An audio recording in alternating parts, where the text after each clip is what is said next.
ప్రయత్నం చేయాలి. కలుపుకోవాలంటే ఏం చేయాలి? రే కమ్ జాతి వాలా అని తిట్టాలి కదా.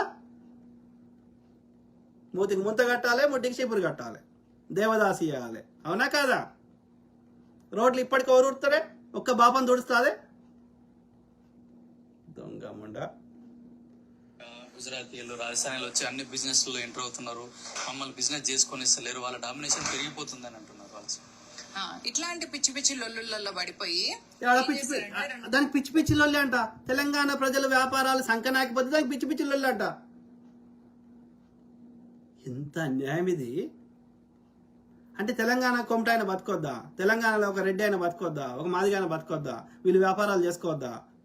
అక్కడెక్కడో వచ్చినోడే బతకాలనా? మళ్ళీ ఆడు ఈడ దోసుకున్న సొమ్ము ఈడ ఖర్చు పెడతాడు, ఇక్కడ పొరగానే ఐరి చేసుకుంటాడు. దొంగ ముండ. అది లొల్లి అంట. మన బతుకు తెరువు దానికి లొల్లి లెక్క అనిపిస్తుంది ఈ ముండకి.